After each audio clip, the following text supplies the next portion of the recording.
السلام عليكم. لا تنسوا الاعجاب بالفيديو والاشتراك في القناة تشجيعا لنا لنستمر بنشر المزيد ان شاء الله. تعالى بقى نخش على قصة الزمالك. انت واحد من نجوم نادي الزمالك، واحد من نجوم المنتخب الوطني، وطلعت اعارة السعودية والدنيا ماشية. ايه اللي حصل؟ ايه الخلاف؟ بص، يمكن هقول حاجه. انا يمكن اول مره اتكلم في الموضوع دوت يعني، وموضوع الزمالك يعني والجمهور. انا يمكن يعني موضوع الخلاف ده ما هو جه من عندهم، هم مش من عندي. اه و ويعني يعني خلاص ما كانش في نصيب يعني. انت عارف ان جمهور الزمالك بيحملك دوري، يعني بيحملك خسارة بص يا دوري. كابتن، يمكن انا عايز اتكلم في النقطه ديت. امم موضوع نقطه يعني جمهور الزمالك، لان ما جاش الفرصه قبل كده ان انا اطلع اتكلم على امم جمهور الزمالك. يمكن انا اكتر لعيب اتشتمت، امم اكتر لعيب في نادي الزمالك يا كابتن اتشتمت وانا بلعب في نادي الزمالك. امم انا عايز اقول لك حاجه. كان في استاد بوتر سبورت، انت عارف، صغير. امم ابقى لسه جايب جون مثلا يا كابتن،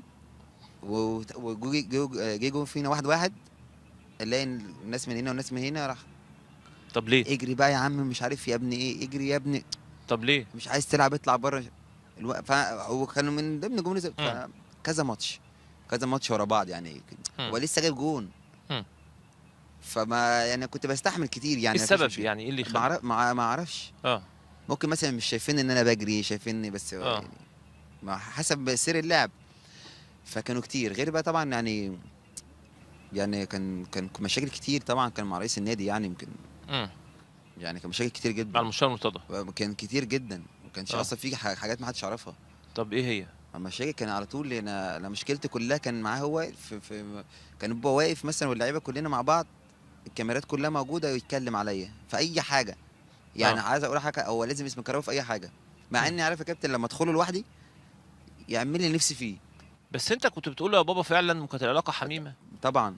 طبعا. انا عمري ما بص يا كابتن اقول لك حاجه. انا اه كل حاجه بقولها لك. انا يعني دايما اللي في قلبي على لساني. امم عمري ما اخبي، عمري ما اكذب ولا اي حاجه.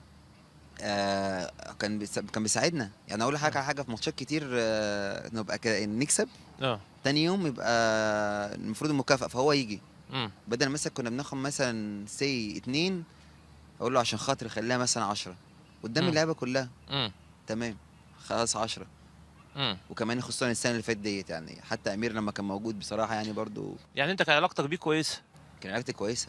اه بس هو كان المشكله ان هو كان من اللي حواليه كان بيسخن عليا، امم وانا كنتش بستحمل. انا ما ينفعش حد اصلا يقول لي انت مثلا انت مش كويس، او مثلا انت كذا. لا، ما عمري ما هابع على نفسي كده مهما وانت كان مين. وانت اختلفت وانت اتصدمت قبل، يعني كان في صدام بينك وبين الشارع قبل كده في لقطة زي كده. في لقطات كتير. بس كان في لقطة كان فيها كابتن ايمن حافظ ورجعت انت اقول لك والامور. القصه دي كبيره دي. اه لكن اللقطه دي كان قبل ماتش الاهلي اللي كان في برج العرب. كان في ميه كتير في الماتش ده، في امم برج العرب، في الاستاد دوت في الدوري. فهو كان جايب اللعيبه القدامى كلهم، امم واحنا واقفين كده لسه مخلصين تمرين. ف كان في 4 كاميرات. امم فمره واحده هو واقف بنتكلم، وربنا يكرمكم وشدوا حيلكم وانتوا لعيبه مش عارف ايه، وانتوا احسن مني وما تكسبوهم.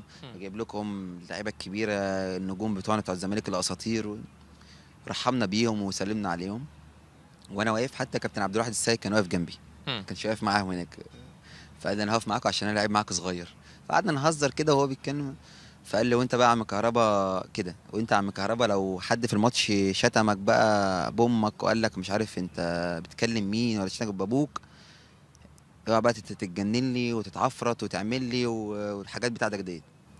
فقلت له بعد اذن حضرتك كده، والله قلت له بعد اذن حضرتك الكلام ده تشيله تمنتجه، عشان والدي ووالدتي بيتفرجوا بالليل على القناه بتاعت الزمالك، فبيشوفوا الحاجات دي، لان كان قبلها كذا سابقه.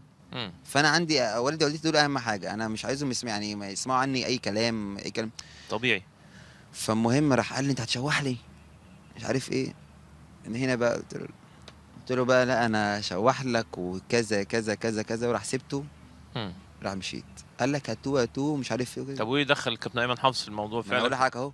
فانا لفيت بصراحه يعني، بقى شتمت جامد يعني. فراح دخلت على الاوضه، اخدت شاور وبلبس وبلم جزمي وبلم كل حاجه وخارج، لقيته في وشي.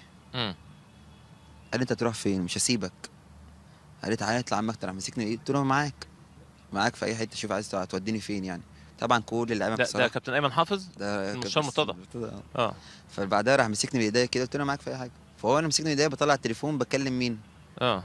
بكلم ابويا عشان يسمع كل حاجه وانا ماشي. صراحه اللعيبه ما سابتنيش خالص صراحه يعني، كلهم جم مم. وماشيين، والامن كان بقى في النادي زيطه كبيره جدا يعني. فطلعنا فوق، جاب لي ليمون، جاب لي عصير ليمون، قال لي اهدى انت ابني ومفيش اي حاجه، وتصالحنا فوق. قلت له ما تزعلش مني، قلت زي والدي مفيش مشكله. وكان راح جاب المدير الفني واللعيبه كلها كانوا موجودين بصراحه، ما سابونيش لحظه. مم. بس علاقتك بامير كانت كويسه؟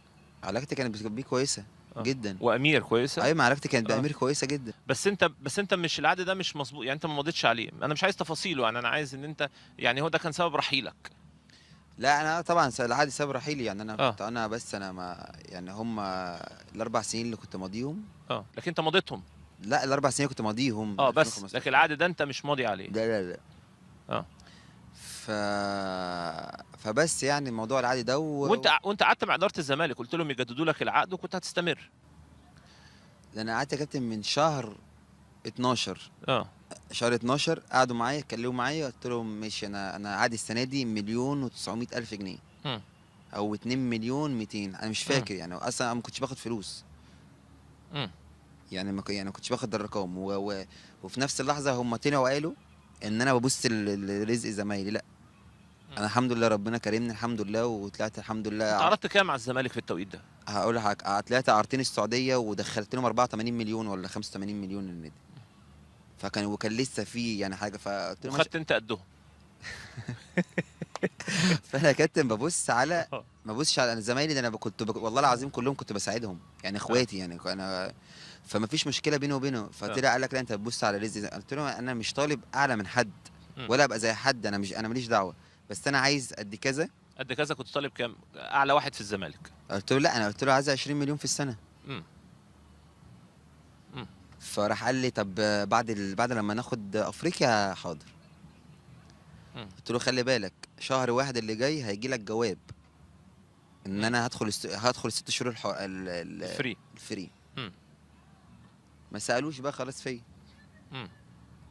ما سالوش فيا. فبعد افريقيا ما لقيتش حد بيكلمني في تليفون مم. بتاع. فكلموني بقى امتى؟ مم. هم بيكلموني لما انا اصلا يعني ما رحتش النادي يوم، تعالى خد اللي انت عاوزه مش عارف ايه. قلت لهم لا خلاص بقى كل سنه وانتم طيبين. يعني هم جولك وقالوا لك اللي انت عايزه وانت كنت طبعا قفلت برضه. خلاص بقى اه. كان فاضل 3 ماتشات على الدوري وخدنا اجازه. اه. فهم في الفتره دي كلموني، في الفتره دي طلع شتم فيا. مم. فكان قفلت الموضوع. بالنسبه لي صعب يعني. انت خدت قرار انك هتسافر خلاص. كنت هحترف يعني، خلاص كنت هحترف في تركيا اصلا قبل البرتغال. كنت مسافر فعلا سفر بره ولا مسافر راجع على الاهلي؟ لا انا كنت رايح احترف في تركيا اه. وما حصلش نصيب في تركيا فطلعت على البرتغال. وكنت رايح كلفه ترجع الاهلي لا ولا رايح؟ لا كنت رايح احترف. اه. ورحت بارقام كويسه؟ لا طبعا اه. ارقام كويسه طبعا، بس الفكره كلها ان النادي كانش عمالين نخسر. طب ما كملتش بره ليه؟ كانوا عمالين نخسر. النتائج ما كانتش كويسه. ما كانش نخسر الاهلي 5. كان